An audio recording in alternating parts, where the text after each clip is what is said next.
¿En qué momento el pueblo, los ciudadanos, pierden peso o poder de decisión y control en el contenido de la Constitución? ¿Se ha hecho usted esta pregunta? Bueno, pues hoy aquí en Escuela Judicial hablaremos del constitucionalismo progresista con un experto en esta materia. Y le damos la bienvenida para eso a Roberto Niembro Ortega. Bienvenido. Gracias. Quiero comentarles algunos de los muchos estudios que ha realizado nuestro invitado. Él es egresado de la Escuela Libre de Derecho, tiene una especialidad en argumentación jurídica por la Universidad de Alicante y una especialidad en Derechos Humanos por la Universidad Complutense de Madrid. Es maestro en Teoría del Derecho por la Universidad de Nueva York y es doctor en Derecho por la Universidad Complutense de Madrid. Fue secretario de Estudio y Cuenta en la Suprema Corte de Justicia de la Nación. Es autor de varios libros y, bueno, pues nuevamente bienvenido, doctor Niembro Ortega. Muchas gracias. Gracias. Antes de que hablemos ya de lleno sobre constitucionalismo progresista y esta participación, ¿no?, del pueblo en los contenidos de la Constitución, para tener un contexto, cuéntenos un poco sobre los inicios del constitucionalismo en América Latina y cómo entra, ¿no?, México con la Constitución. Bueno, muy bien. La historia constitucional en Latinoamérica está muy influida por la historia constitucional norteamericana, ¿no?, y la tradición constitucional norteamericana, y también por la tradición española. Si nos remontamos al siglo XIX, a principios del siglo XIX, podríamos decir que hubo tres escuelas del constitucionalismo que se debatieron la influencia en el diseño institucional. Unos eran los radicales, otros los conservadores y otros los liberales. Ellos tenían concepciones distintas de qué tipo de diseño institucional se debía adoptar. Por ejemplo, los radicales optaban o apostaban por la participación popular, por la incorporación del pueblo en la toma de decisiones. Y, por ejemplo, abogaban por algunos diseños como la revocación de mandato o la no reelección. Luego hay otro tipo de las otras corrientes de pensamiento, como el liberalismo o el conservadurismo. Por ejemplo, el conservadurismo apostaba por la relación entre una religión, particularmente la católica, y el Estado, una relación cercana, mientras que los liberales lo que querían era una separación de poderes y la protección de ciertas libertades. En el constitucionalismo latinoamericano, quienes triunfaron o quienes más influyeron a lo largo de la historia fueron los liberales y conservadores. México no es la excepción. México también fue definido por estas dos escuelas. Obviamente en la Constitución del 17, como todos sabemos, hay una influencia muy importante del constitucionalismo social. Hubo de hecho incluso tenemos algunos artículos de la Constitución original del 17 que plasmaron derechos sociales, que para la época no era algo común y que incluso a la actualidad pues tampoco es algo que sea en todo el mundo, ¿no? No todas las constituciones tienen este tipo de derechos, pero nuestra Constitución desde el 17 los tiene y es parte de una característica que nos define. Y han ido evolucionando, ¿no? Sí, se ha ido evolucionando. Nuestra Constitución ha incorporado muchos más derechos, ¿no? Económicos, culturales, ambientales. Y bueno, tenemos una Constitución muy rica en derechos que esto en Latinoamérica es común, pero no, por ejemplo, en Europa o en Estados Unidos, que no contiene este tipo de derechos en su Constitución. ¿Cómo va perdiendo el pueblo, ¿no?, los ciudadanos, este poder de controlar o de influir el contenido de la Constitución, ¿no?, cuando eso finalmente es lo que va dando origen a las constituciones, estas luchas? Así es. Bueno, si hablamos de constituciones democráticas, en principio el pueblo tiene que tener un papel fundamental, ¿no? No perdamos de vista que puede haber constituciones no democráticas y entonces en esos casos, pues el pueblo naturalmente no tiene ese papel protagónico. Pero si hablamos de constituciones con contenido democrático, pues el pueblo lo tiene que tener. Ahora bien, al haber triunfado estas dos corrientes de pensamiento, el liberalismo y el conservadurismo en nuestra tradición constitucional, el pueblo pues, fue relegado. ¿Por qué? Porque así fue pensado desde los inicios, por ejemplo, del constitucionalismo norteamericano, ¿no?, en el que lo que se pensó fue un diseño institucional para controlar a las mayorías y sobre todo proteger a las minorías propietarias. Eso fue lo que incorporamos en nuestro diseño y entonces no es casualidad que el pueblo no haya participado o no tenga una voz activa dentro de nuestros sistemas constitucionales. ¿Cómo se va involucrando la clase trabajadora para ir introduciendo, ¿no?, como todas sus inquietudes, sus luchas? Pues sí, bueno, la clase trabajadora ha tenido un papel fundamental en la región, sobre todo también en la incorporación de derechos laborales en nuestra Constitución y así también en otras constituciones. Y esa principalmente a través de la movilización social que han logrado que sus reclamos se vean reflejados en las constituciones. Cuando menciona la Constitución de 1917 y que se habla de esto de los derechos sociales, ¿en qué momento se establece eso y cómo México se pone pues a la vanguardia, ¿no? En comparación con otros países de América Latina. Así es. Bueno, en la Constitución del 17 se incorporan en los debates constituyentes, ¿no? Porque, como sabemos, había algunas corrientes que lucharon la revolución que abogaban por el reclamo de la incorporación de los intereses de las clases menos favorecidas. Esto, pues, se ha conservado hasta la actualidad. Eso no significa que nuestro sistema jurídico bien fue un sistema vanguardista en la incorporación de los derechos, pero todavía hay temas pendientes, sobre todo en la justiciabilidad de esos derechos, ¿no? Creo que es un reto que está pendiente y que algunas otras cortes de la región, por ejemplo, o que algunas experiencias comparadas nos pueden servir, en las que se han abierto las causas procesales para que esos derechos sociales que están previstos en las constituciones sean justiciables en tribunales, ¿no? Que efectivamente, ¿no? Se puedan hacer. Sobre todo que el ciudadano común, el ciudadano que no tiene mayor poder político, pueda acudir a un tribunal y reclamar que ese derecho se haga realidad, ¿no? Bien, vamos a hacer una pausa y seguimos conversando sobre este tema. Muy bien. Vamos a la pausa, no se vaya, seguimos en Escuela Judicial.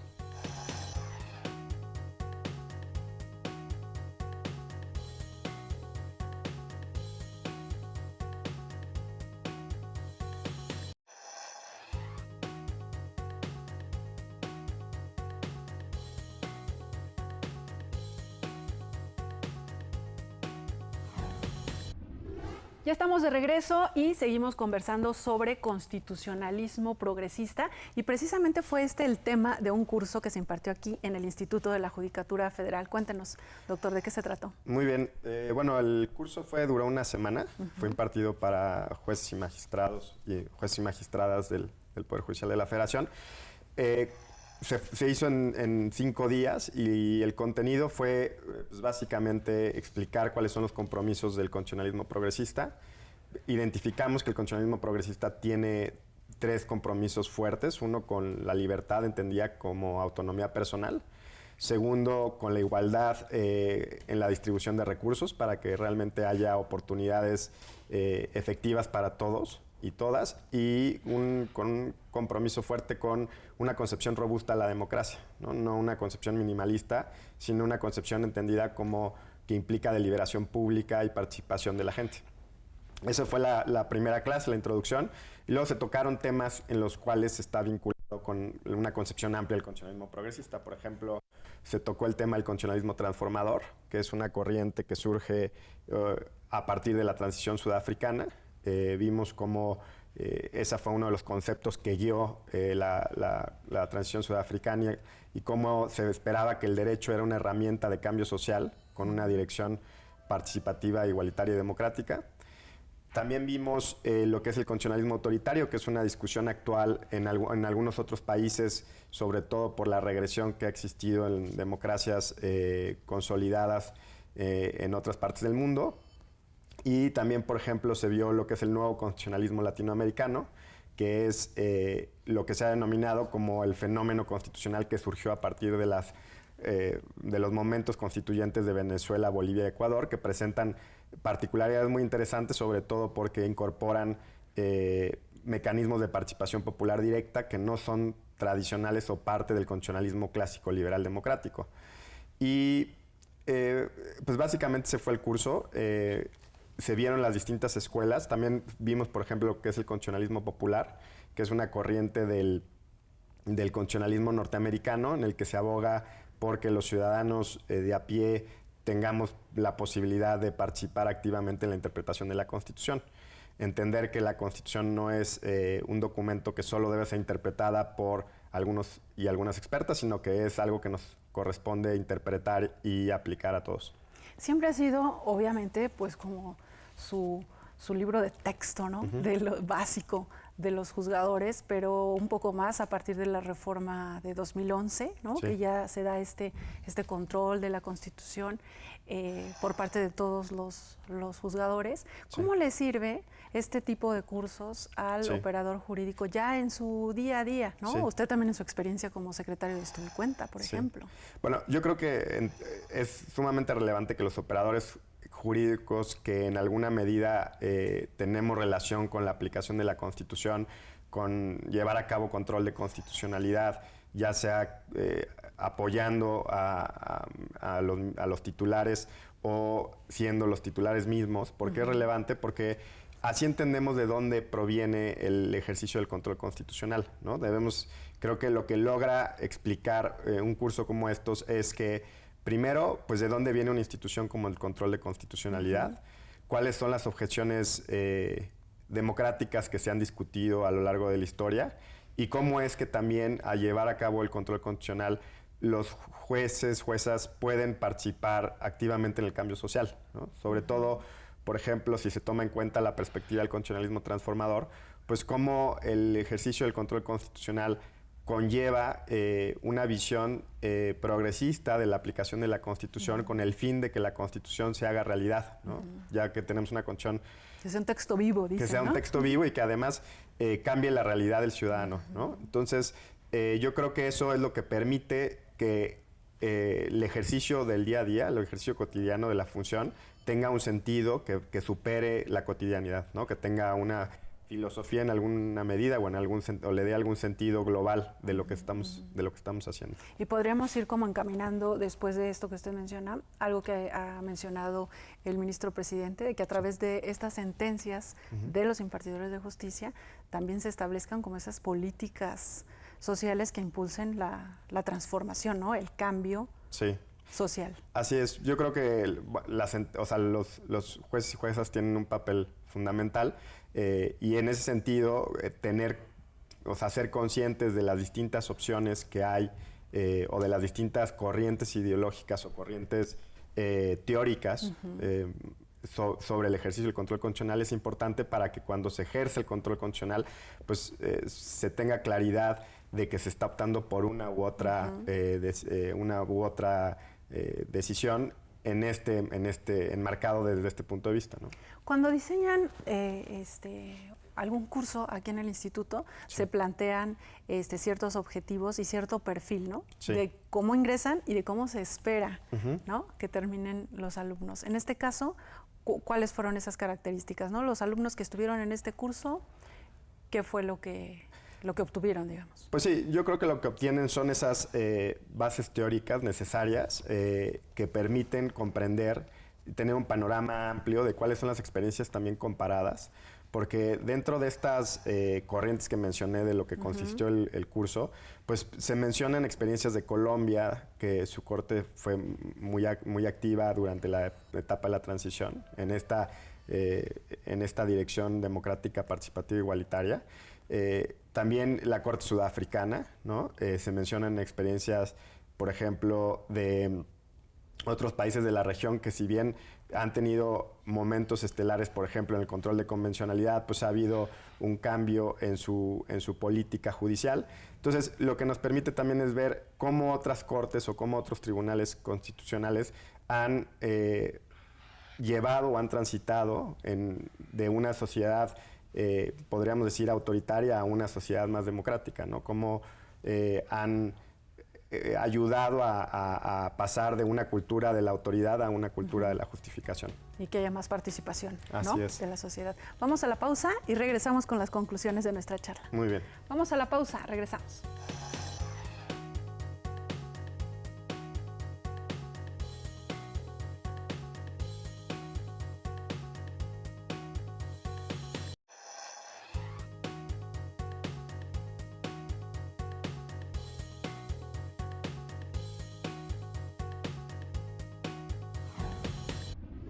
Ya estamos en la parte final del programa de hoy. Qué bueno que nos sigue acompañando en esta charla con el doctor Niembro Ortega. Ya nos mencionaba estos temas que se abordaron en este curso sobre constitucionalismo popular. Sí. ¿Qué más nos puede contar? Sí, bueno, el constitucionalismo popular es una corriente del constitucionalismo norteamericano, minoritaria. Básicamente, algunos profesores y profesoras de muy reconocido prestigio en Estados Unidos abogaron por esa interpretación de la práctica constitucional norteamericana y pues básicamente proponen o abogan porque la ciudadanía participe más activamente y dialogue con los tribunales al momento de interpretar la Constitución.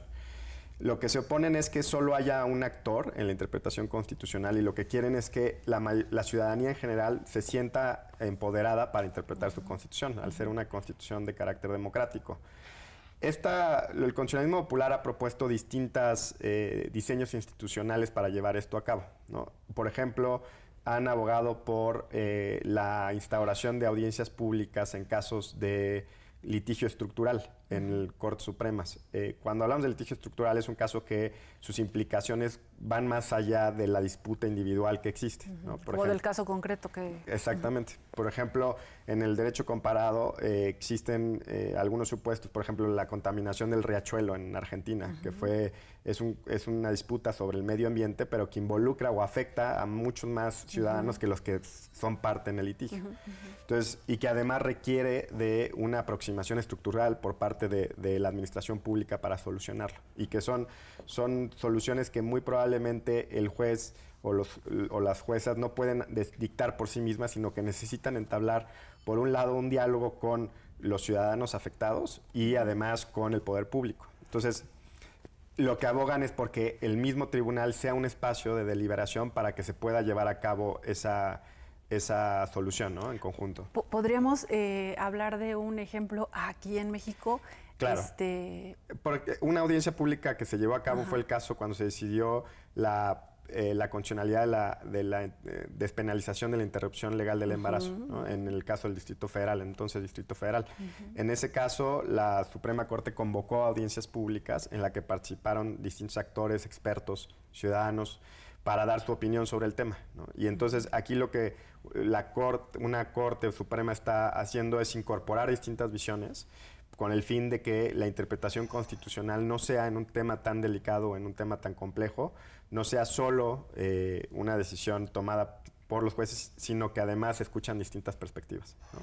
Otro caso sería, recordé ahorita, maestro, el caso de la llamada Ley Televisa, ¿no? Así es, también. Tuvieron estas audiencias públicas. Así es, en el caso de México, también en el caso de la llamada Ley Televisa, se convocaron audiencias públicas. En materia de telecomunicaciones, ¿no? En materia de telecomunicaciones, que era una materia muy técnica, pero que a la vez, pues, había que escuchar también, muy importante escuchar las distintas opiniones que estaban al respecto. En el derecho comparado, también otro ejemplo destacado es la Corte Constitucional Colombiana en el caso de los desplazados, que hay una cantidad muy grande de personas desplazadas dentro de su territorio y para resolver el tema pues se han convocado audiencias públicas no solo en el momento de la resolución, sino posteriores para darle seguimiento al cumplimiento de su sentencia, que sigue abierta hasta el momento, ¿no? ¿Por qué es importante este tipo de ejercicios? ¿Dan como mayor legitimidad, ¿no? Legitimación a las resoluciones. Sí, por un lado, pues dan legitimidad a la decisión. Segundo, porque al ser problemas estructurales, pues se necesita conocer las distintas perspectivas que hay sobre el tema, ¿no? Muchas veces implican conocimientos técnicos, pero también conocimientos, por ejemplo, la gente que vive al lado del río que está contaminado. Entonces, es muy importante que las distintas perspectivas estén presentes, puedan ser escuchadas y sus opiniones puedan ser debatidas y contrastadas.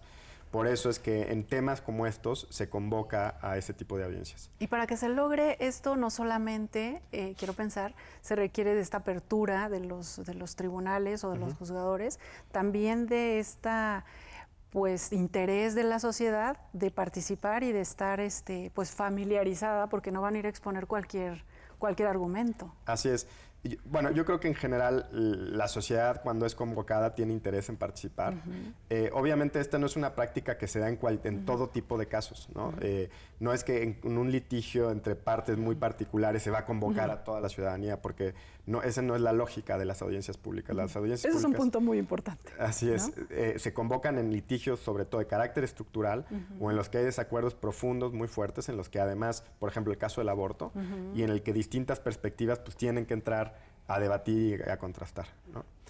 Hay otro tipo de mecanismos que también son bienvenidos por el constitucionalismo popular, por ejemplo, el caso de amicus curiae, ¿no? Que también es una práctica que también lo hemos visto aquí en nuestro país. Que también la hemos visto en nuestro país y que en otras partes del mundo también se reciben esas opiniones amigos de la Corte, que es lo que significa, normalmente de opiniones expertas o que quieren dar una perspectiva distinta para que los jueces y juezas tengan una opinión diversa al momento de resolver. Otra de los mecanismos institucionales que se han defendido es que se garantice, por ejemplo, a través de la justicia, el derecho que tienen las comunidades y pueblos indígenas para ser consultados previamente a la toma de decisiones administrativas o leyes que les pueden afectar. Y que la Corte ya también ha establecido precedentes, ¿no? Así es, ya la Suprema Corte tiene una línea jurisprudencial en esta materia en la que se ha garantizado el derecho de las comunidades y pueblos indígenas a ser consultados y que creo que también es un mecanismo importante en el derecho comparado porque da la oportunidad de que sobre todo grupos desaventajados, grupos vulnerables, pues tengan la oportunidad de tener voz previo a la toma de decisiones. Doctor, ya un poco para ir concluyendo nuestra charla, me gustaría que nos dé dos conclusiones. Una, por esta parte, un poco en la parte teórica, ¿no? O esto, hacia dónde va esto del constitucionalismo progresista. Sí. Y por otro lado, su conclusión en cuanto a la capacitación en esta materia. Bueno, el constitucionalismo progresista pues, es claramente una corriente que está presente en la región, que sigue produciendo artículos académicos de alto nivel, que la discusión creo que ahora está muy centrada, sobre todo porque en el retroceso de algunos países europeos de la Europa Central, retroceso autoritario, y creo que están muy preocupados y preocupadas por esa situación. La discusión en Latinoamérica es distinta. Creo que en nuestra región hay otras preocupaciones, sobre todo de justicia social y de incorporación de la ciudadanía a la participación cotidiana. Entonces, esa creo que es por donde va la discusión actualmente en el constitucionalismo progresista. Y creo que, bueno, la relevancia para la capacitación de operadores jurídicos es fundamental. Me alegra que este tipo de cursos se sigan impartiendo en el Instituto de la Judicatura y que además, bueno, se continúe y se robustezca este tipo de aproximación teórica al ejercicio de la función jurisdiccional. Bien, pues muchísimas gracias por habernos acompañado en el programa de hoy. Gracias a ustedes por la invitación. Gracias también a usted por su atención y al equipo de producción que hace posible este programa. Soy Verónica González y como siempre lo invito a que se quede en la señal de Justicia TV.